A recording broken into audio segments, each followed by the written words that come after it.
अस्सलाम वालेकुम जी, मैं शेख आप लोगों के साथ आज डिस्कस करते हैं कि पाकिस्तान का जो आने वाला बजट है, इसमें क्या चीज़ें पॉजिटिव हो सकती हैं, क्या नेगेटिव हो सकती हैं? ओवरऑल हमें अगर प्लान करना है बजट अनाउंस होने से पहले तो किन चीज़ों पे फोकस हो सकता है या किन सेक्टर्स को हम कंसीडर कर सकते हैं और उसकी रीज़न क्या है?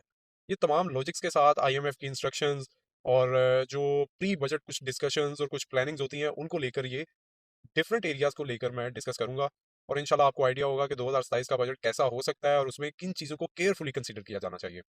खास तौर पे अगर आप स्टॉक मार्केट से रिलेटेड है तो फिर तो आपको सेक्टर वाइज कुछ चीजें मैं डिस्कस करने वाला हूं ताकि आप लोगों को आइडिया रहे कि फ्यूचर में आपने किन सेक्टर में इन्वेस्टमेंट करनी है, उसकी रीजन क्या हो सकती है और अगर आपने कहीं से एग्जिट लेना है तो उसको एग्जिट करने के लिए क्या रीजन है। आइए जी हम डिस्कस करते हैं सेक्टर वाइज एनालिसिस। अच्छा जी, सबसे पहले तो बजट जो है ना, अगर हम देखें थोड़ा सा इसको एनालाइज करें तो आपको एक चीज़ बड़ी क्लियर नजर आएगी कि बजट में जो अमाउंट है हर बार बहुत तेजी से एग्रेसिव इंक्रीज हो रहा है। जैसे कि 2023 में 8880 अरब रुपए का बजट था, फिर तकरीबन तकरीबन 50% इंक्रीज किया उसमें, 12,361 का 2024 में, 25 में 16,000 और 26 में 19,000 अरब रुपए का बजट था। लेकिन ऑल दो एक्चुअल जो रेवेन्यू है वो तकरीबन 17,600 के करीब, 600 अरब रुपए के करीब बन रहा है। और 27 का जो बजट है वो एक्सपेक्ट किया जा रहा है कि तकरीबन 20,000 अरब रुपए का बजट होगा। तो एक तो ये बहुत तेजी से इंक्रीज हो रहा है। दूसरा एक इशू जो इंक्रीज होने में इशू नहीं है, वो तो ऑब्वियसली आईएमएफ और हुकूमत की कुछ अपनी टारगेट, कुछ प्लान, कुछ इन्फ्लेशन को कवर करने के लिए किया जाता है। बट प्रॉब्लम यहाँ पे ये है कि टैक्स नेट नहीं बढ़ाया जाता। नए जो टैक्स पेयर हैं या जो ऑलरेडी टैक्स पे नहीं कर रहे, उनको टारगेट करने की बजाय मोस्टली क्या किया जाता है, जो एग्जिस्टिंग टैक्स पेयर होते हैं उन्हीं पे रेशो बढ़ा दी जाती है, उन पे लेवी बढ़ा दी जाती है। जो नॉन टैक्स रेवेन्यू में जो लेवीज वगैरह बढ़ा के कवर किया जाता है, एडजस्टमेंट, फ्यूल एडजस्टमेंट, कुछ इस तरह की चीजें कर करके बहुत सारा टारगेट अचीव किया जाता है। या एफबीआर का टारगेट अचीव ना हो रहा हो तो वो क्या प्लान करते हैं कि ऑडिट करते हैं नए नए कंपनीज की। ऑडिट जो है फाइनेंशियल ईयर पुराने खोलते जाते हैं, उनको कहते हैं ऑडिट होगा, इसका पूरा कंप्लायंस आपको वेरीफाई करवाना होगा। और इस तरह से नोटिस के अगेंस्ट मजीद टैक्स इकट्ठा किया जाता है और इस तरह से एक जो कंपनीज में डर का और बिजनेस फ्रेंडली होने की जो इंप्रेशन है वो तमाम चीजें डिस्टर्ब हो जाती है। तो एक तो पहला फैक्टर तो ये है। अच्छा जी, अगर आप स्टॉक मार्केट से रिलेट कर रहे हैं तो या इसमें इन्वेस्टमेंट प्लानिंग या ये बजट को देखकर कुछ अपने डिसीजन लेते हैं, तो आपको पता होना चाहिए कि इस दफा जो है बजट 17,600, क्योंकि तकरीबन एक्सपेक्ट किया जा रहा है इस साल जो 2026 क्लोज हो रहा है इसमें एक्चुअल जो अचीव हुआ है टारगेट ये उसके करीब करीब बनती है अमाउंट। तो आगे 20,000 के करीब हम जा रहे हैं। तो ये एक बहुत बड़ा जंप तो नहीं है, लेकिन ओवरऑल एक रीजनेबल इंक्रीज है क्योंकि इकोनॉमी ऑलरेडी पूरी कंडीशन में है। अब दूसरी चीज जो इसमें आपको देखने की है वो ये है कि जो फेडरल पीएचडीपी जो डेवलपमेंट प्रोजेक्ट के लिए सारी एक्सपेंडिचर होते हैं वो कितने हैं। 2026 में प्रोजेक्ट किया गया था 1,000 अरब रुपया, लेकिन एक्सपेक्ट किया जा रहा है कि 750 अरब रुपया एक्चुअली खर्च हुआ है। 250 अरब रुपया कम खर्च हुआ है। और 27 में अगेन 986 अरब का कहा जा रहा है, या 750 800 के करीब कहा जा सकता है कि दोबारा से तकरीबन 800 अरब रुपया खर्च होगा। तो ये टेक्निकली देखा जाए तो बहुत बड़ा डेवलपमेंट फंड में जो इंक्रीज नहीं है, एक्सपेक्ट नहीं किया जा रहा।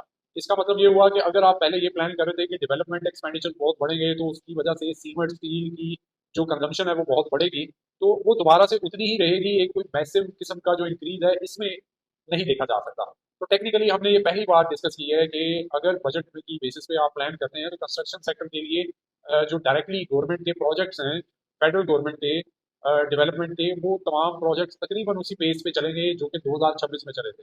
तो इस वजह से कोई एक्स्ट्रा ऑर्डिनरी बेनिफिट किसी सीमेंट कंपनी को या स्टील कंपनी को नहीं मिलने वाला।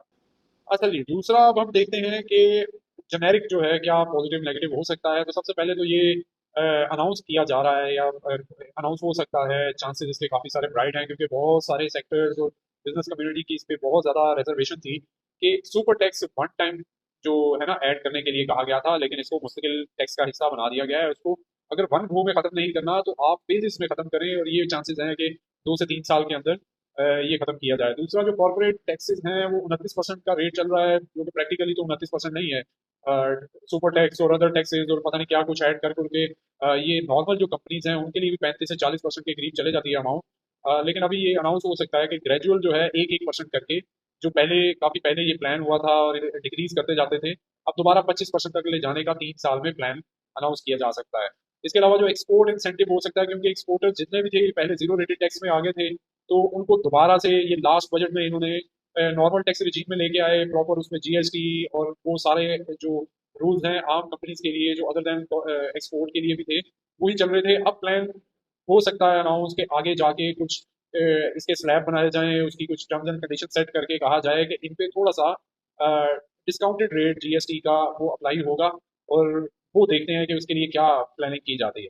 तो इस तरह से इसमें ये अनाउंस होने के चांसेस हैं। और दूसरा ये प्लान किया जा रहा है शायद कि मिनिमम टर्नओवर टैक्स जो है वो 1.25% से कम करके 0.5% कर दिया जाए एक्सपोर्टर्स के लिए, और उसकी कुछ कंडीशंस तय कर दी जाए। और अगर ये ऐसा होता है तो कुछ हद तक टेक्सटाइल सेक्टर के लिए खासतौर पे और अदर जो डायरेक्ट मेजर एक्सपोर्टर्स हैं उनके लिए थोड़ा बहुत कैश फ्लो की रिलैक्सेशन का माहौल बन सकता है। लेट्स सी ये अनाउंस होता है या नहीं होता। बैंक्स जो है उस पे क्योंकि आपको पता है कि करंट ईयर तकरीबन 52% तक का जो टैक्स रेट बनता है सुपर टैक्स डाल के इनका, वैसे कॉर्पोरेट टैक्स भी हाई है। तो अभी कॉर्पोरेट टैक्स को और फेजेस में कम किया जा रहा है और सुपर टैक्स को अबॉलिश किया जाएगा स्लो स्टेडी। तो लेट्स सी उसकी वजह से बैंक्स का कुछ बेनिफिट बनता है या नहीं बनता, ये अंदाजा होगा। इसके अलावा जो सीमेंट सेक्टर के लिए एक पॉजिटिव चीज हो सकती है कि 5 लाख घर जो है गवर्नमेंट की जो स्कीम है उसको अनाउंस किया जा सकता है कि तेजी से बिल्ड किया जाएगा, तो उस वजह से सीमेंट सेक्टर और स्टील सेक्टर में थोड़ी सी बेहतरी हो सकती है। और इसके अलावा जो ऑटो सेक्टर है उसमें कुछ पॉजिटिव कुछ नेगेटिव चीजें आ रही हैं। पॉजिटिव चीज जो सबसे ज्यादा पॉजिटिव चीज है वो ये आ रही है कि शायद जो फाइनेंसिंग लिमिट है वो बेहतर कर दी जाए। और अगर ये 10 मिलियन तक की जो अनाउंस की जा सकती है कि ऑटो फाइनेंसिंग 10 मिलियन तक हो सकती है, अगर आपको आइडिया हो करंटली कितनी है, तो 3 मिलियन मैक्सिमम अनाउंस किया जाता है। और वो भी कितने साल के लिए होता है, सिर्फ 3 साल के लिए स्टेट बैंक ने पॉलिसी अप्लाई अप्लाई की हुई है, जिस वजह से ऑटो सेक्टर उस तरह से बूम नहीं कर सका पिछले साल। और अगर इसकी 10 मिलियन तक होती है तो यकीनन उसके साल भी बढ़ेंगे, 5 से 7 साल की पॉलिसी अनाउंस हो सकती है कि फाइनेंसिंग हो सकती है ऑटो पे। तो इस वजह से ऑटो सेक्टर एक बड़ा अच्छा पेस पकड़ सकता है। और दूसरा जो खास तौर पे हाइब्रिड कार्स हैं, इलेक्ट्रिक व्हीकल्स हैं, उनके लिए कुछ इसमें बेहतरी का ऑप्शन हो सकता है।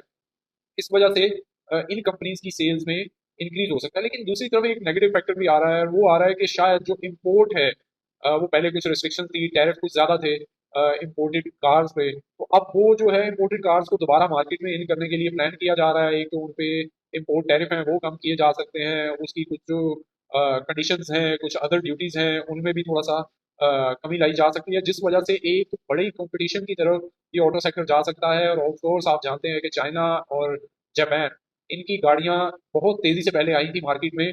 और वजह भी यही थी कि एक तो उनकी क्वालिटी बहुत अच्छी थी और उनकी प्राइसेस हमारी लोकल जो गाड़ियां हैं उनसे काफी मुनासिब लगती थी। और उनकी पेट्रोल जो एफिशिएंसी है, कंजम्पशन है, वो भी बड़ी अच्छी रही। तो एक्सपेक्ट किया जा सकता है कि एक तरफ से इनकी सेल और बढ़ाने की चांसेस बढ़ रहे हैं, फाइनेंसिंग बेहतर हो रही है, दूसरी तरफ जो इम्पोर्टेड गाड़ियों को ऑप्शन दे के एक दोबारा से प्रॉब्लम क्रिएट हो सकती है इस सेक्टर के लिए। लेट्स सी इसमें क्या प्लस नेगेटिव आता है, आप इस पे कमेंट करके बता सकते हैं आपके ख्याल में नेट इम्पैक्ट इसका क्या पॉजिटिव होगा या नेगेटिव होगा। बट अकॉर्डिंग टू मी ये डिपेंड करता है इन्फ्लेशन नंबर्स पे। अच्छा जी, technology sector as it is ही रहेगा, उसमें कोई शायद बहुत ज्यादा चेंज ना आए। टेक्सटाइल सेक्टर में जैसे मैंने आपको बताया था स्टार्ट पे कि मिनिमम टर्नओवर टैक्स जो है 1.25% से कम होकर 0.5% हो सकता है, जिस वजह से थोड़ा बहुत पॉजिटिव जो है अर्निंग हो सकती है, कैश फ्लो थोड़े बेहतर हो सकते हैं। इसके अलावा जो सेल्स टैक्स है वो मैंने आपको बताया कि इसमें कुछ एक्सपोर्टर्स के लिए शायद कुछ कंसेशनल रेट अप्लाई होंगे उसकी कुछ कंडीशंस के साथ, तो 18% से कम करके 10%, 5%, 7%, जो भी ये डिसाइड होगा उस पर ले जाया जा सकता है। टेक्सटाइल सेक्टर का बहुत बड़ा कैश फ्लो इस वजह से स्टक है, क्योंकि इनको कहा जाता है कि आप फुल फ्लैश टैक्स दें, आप जीरो रेटेड में रिजीम में नहीं फॉल करते, नॉर्मल टैक्स रिजीम में फॉल करते हैं, बाद में आप इसका वो क्लेम कर लीजिएगा जो आपका रिफंड है। लेकिन रिफंड का जो प्रोसेस है वो बहुत लेंथी है, उसमें टाइम लगता है, उसमें पहले ये पे करते हैं बाद में रिफंड में चले जाते हैं। रिफंड के लिए वो रिश्वत भी देनी पड़ती है, स्पीड मनी बहुत जगहों पे इन्वॉल्व हो जाती है, प्रोसेस स्लो हो जाता है, तो कैश फ्लो डिस्टर्ब हो जाता है टेक्सटाइल सेक्टर। इस वजह से पूरा साल पिछला बहुत ज्यादा डैमेज रहा। फिर ऊपर से महंगाई, फिर अगर जो इलेक्ट्रिसिटी और इसकी जो प्राइसेस हैं पूरे रीजन में सबसे ज्यादा पाकिस्तान की हैं, जिस वजह से कॉम्पिटिटिव नहीं रहे हम। तो इस तरह से कुछ थोड़ा बहुत अगर इनको क्वेश्चन मिलता है 2-3 एरिया से, तो ये दोबारा से हम बांग्लादेश और इंडिया की तरह दोबारा से अपनी टेक्सटाइल एक्सपोर्ट को थोड़ा बेहतर कर सकते हैं। और पाकिस्तान की एक्सपोर्ट तो मेजर है ही टेक्सटाइल की। उसके अलावा जो एफएमसीजी सेक्टर है उसमें एक बहुत जबरदस्त पॉजिटिव चीज जो सुनने में आ रही है वो ये है कि जो पैक्ड मिल्क है, जो डब्बा बंद दूध है, उस पे जीएसटी 18% क्योंकि चल रहा है, तो जो लोकल गवाले और ये ओपन मार्केट में सेल करते हैं नॉन पैक्ड फॉर्म में, उनका रेट और पैक्ड मिल्क का रेट बहुत ज्यादा फर्क है, जिस वजह से इनकी सेल्स सिग्निफिकेंटली ड्रॉप हुई, इनकी प्रॉफिटेबिलिटी ड्रॉप हुई। और अब ये प्लान किया जा रहा है, पिछले दिनों प्राइम मिनिस्टर के कोऑर्डिनेटर हैं एक बिजनेस के, मेरे फैसलाबाद से ही राणा एहसान, उनसे भी डिस्कस हुआ था, तो उन्होंने बताया था कि इस पे हमारी एक मीटिंग भी हुई है और कुछ डिस्कस भी हुआ है कि शायद हम इस दफ़ा कन्विंस करें आईएमएफ को कि 18% से कम करके 10% किया जाए तो इनकी सेल्स बेहतर होंगी। तो टैक्स जो ओवरऑल इन इस सेक्टर से हम कलेक्ट करते हैं वो टेक्निकली उतना ही रहेगा, वो डिस्टर्ब नहीं होगा।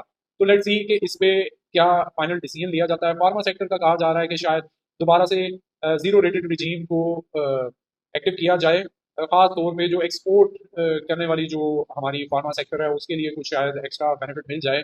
तो अगर ऐसा होता है तो फार्मा सेक्टर के लिए पॉजिटिव चीज़ होगी। टोबैको आपको पता है पाकिस्तान में जब भी कोई टैक्स लगता है ऐसे लगता है जैसे सिगरेट पीने वालों ने वो कर्जा लिया था और वही उतारना है।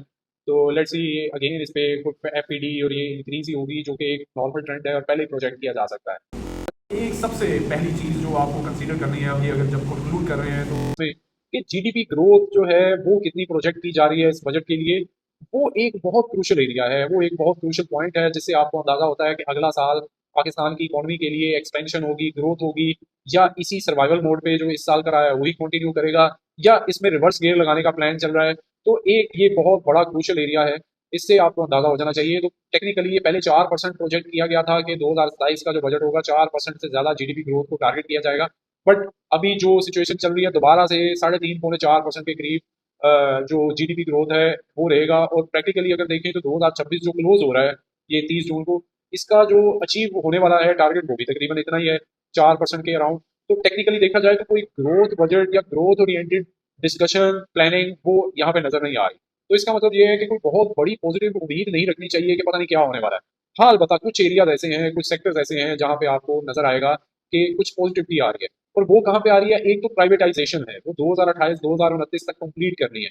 उसमें लिस्टेड कंपनीज ना होने के बराबर है। सबसे ज्यादा जो है डिस्कोस हैं, फेस्को, लेस्को, आईएसको, तो और भी कुछ इस तरह की है। और दूसरी स्टेट लाइफ इंश्योरेंस है, अब ये भी अनलिस्टेड है। लिस्टेड कंपनी कौन सी है, तो वो एक ही है, पाकरी पाकिस्तान री इंश्योरेंस जो लिमिटेड है। उस पे बाकायदा उसको प्राइवेटाइजेशन लिस्ट में ऐड किया गया है, लेकिन अभी उस पर बहुत ज्यादा एग्रेसिव कोई वर्क नहीं हुआ। कोई उनका नया सीएफओ नहीं आया, कोई रोड मैप तय नहीं हुआ, कोई मिनिमम कोटेशन की वर्किंग नहीं हुई। बट इसको 2028-29 तक इन्होंने करना है। और पॉजिटिव चीज ये है कि उसको बड़ा इजी होगा प्राइवेटाइज करना, क्योंकि वो बहुत प्रॉफिटेबल सेटअप है उसका। तो एक ये पाकरी इंश्योरेंस जो है वो आप देख सकते हैं, वो प्राइवेटाइजेशन में है। दूसरा जो पॉजिटिव फैक्टर है वो ये है कि सर्कुलर डेट पे आईएमएफ का जो अभी एक नया हमारा प्रोग्राम स्टार्ट हुआ है उसका एक बहुत क्रूशियल पॉइंट है कि सर्कुलर डेट को खत्म किया जाए और फेज वाइज मैक्सिमम इसको रिड्यूस किया जाए। इकट्ठा खत्म करना मुश्किल है तो फेज वाइज किया जाए। तो 2030-31 तक सर्कुलर डेट को मुकम्मल तौर पर खत्म करने का टारगेट दिया गया है। और 2027 में इसमें एक रीजनेबल इम्प्रूवमेंट नजर आने की जो बात है वो कमिटमेंट है गवर्नमेंट ने की है। तो लेट्स सी उसकी वजह से क्या होता है। तो अगर ये सर्कुलर डेट जो कि एक्सपेक्ट किया जा रहा है कि वाकई कम होगा, इसमें सबसे ज्यादा बेनिफिशियरी कौन से कंपनीज होंगी, पीपीएल ओजीडीसी सबसे ज्यादा होंगे, उसके बाद पीएसओ होगा। ये सबसे मेन बेनिफिशियरी होंगे डायरेक्टली। इनडायरेक्टली ऑफ कोर्स फिर वो ये पूरा इनसे रिलेटेड जो फ्लो चल रहा है वो सारा इंप्रूव हो जाएगा। आईपीपी सेक्टर में जो उनके रिसीवेबल है वो रिकवर क्लियर होने के चांसेस बनेंगे। उसके अलावा जो एसएनजीपी है उसका कैश फ्लो बेहतर होगा। और ये तमाम चीजें होंगी। और इन वजह से एक्सपेक्ट किया जा सकता है कि फ्यूचर में या 2027 का जो साल है इसमें अगर आपको थोड़ी सी करेक्शन मिलती है, पीएसओ पीपीएल ओजीडीसी ये मेजर, तो ये आपको कुछ ना कुछ बेनिफिट दे जाएंगे अगर आप लॉन्ग टर्म इन्वेस्टर भी है। और दूसरा जो प्लान किया जा सकता है वो हमें क्लैरिटी होगी, जो नॉन टैक्स रेवेन्यू है उसका ब्रेकअप भी फर्दर शेयर होगा। उसमें डिविडेंड जो है वो कितना प्रोजेक्ट किया जा रहा है गवर्नमेंट की तरफ से कि डिविडेंड इनकम कितनी आएगी। तो अगर ऐसा अनाउंस होता है तो उसमें national bank of Pakistan, PPL, OGDC ये मेजर जो है इनकी तरफ से कुछ बेहतर डिविडेंड एक्सपेक्ट किया जा सकेगा। लेट्स सी क्या होता है। और आप कमेंट करके बताइए ये वीडियो आपके लिए हेल्पफुल है तो, और ये भी बताइए कि नेक्स्ट वीडियो किस टॉपिक पे होनी चाहिए।